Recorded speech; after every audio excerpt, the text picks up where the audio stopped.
So far, it's not been a very easy Christmas for me. Let me just say that right now. First of all, I wish everyone a happy Christmas and a happy New Year. And you're gonna have to forgive me if I get a little teary-eyed through this.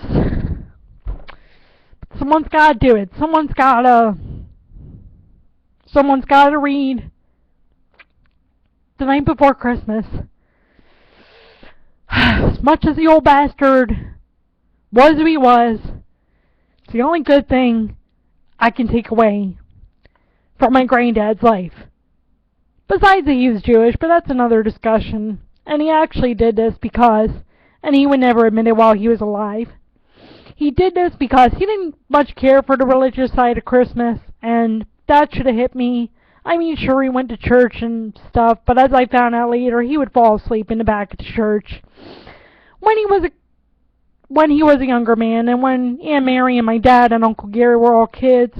Oh, and by the way, that's my Christmas gift to my family, the truth coming out, just so everyone knows. And I talked about the truth before, and especially when I've been disowned by my dad. You know what?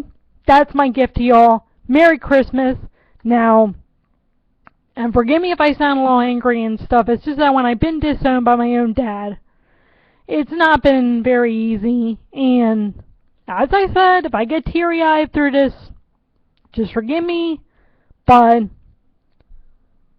this is, I guess, the best way that I can remember my granddad and tell the family, you hurt me, but at least I can take one good thing away from your miserable lives that I had to deal with all those years.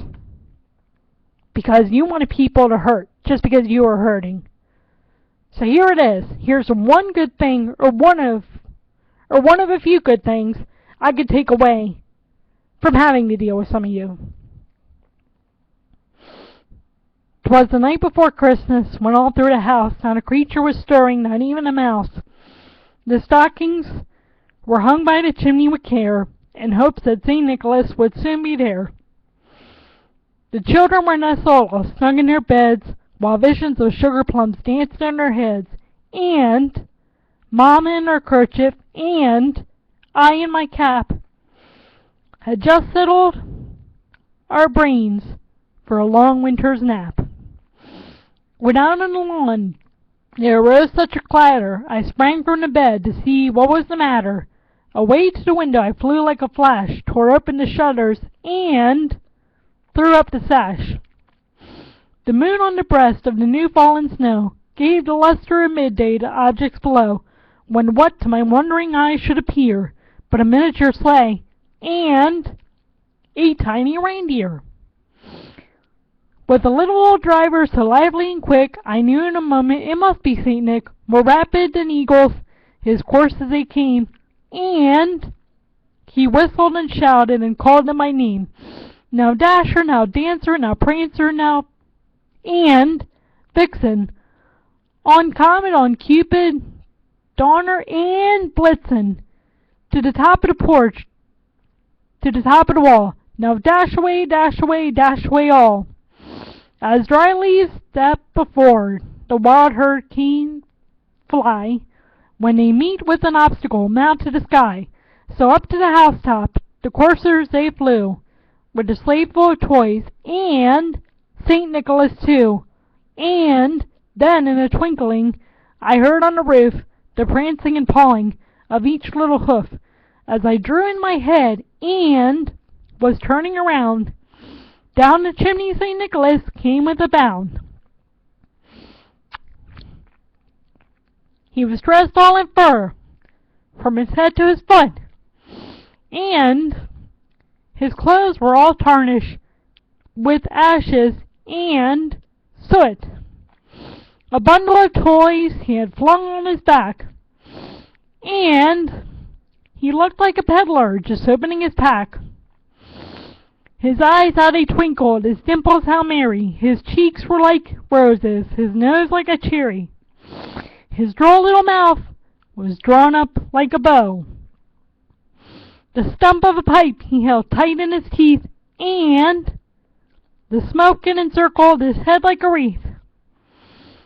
He had a broad face and a little round belly that shook when he laughed, like a bowl full of jelly. He was chubby and plump, a jolly old elf, and I laughed when I saw him in spite of myself. A wink of his eye and twist of his head soon gave me to know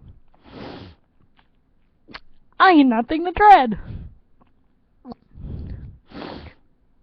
He spoke not a word, but went straight to his work, and filled all the stockings, and turned with a jerk.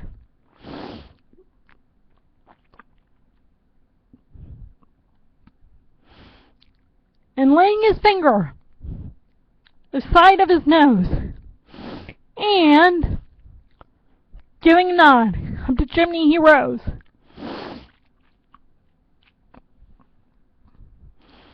He sprang to his sleigh, to his team gave a whistle, and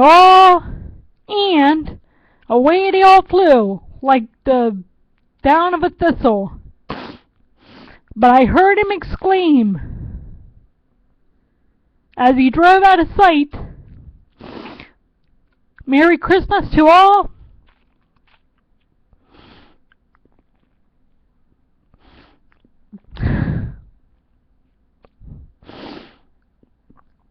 And to all good night.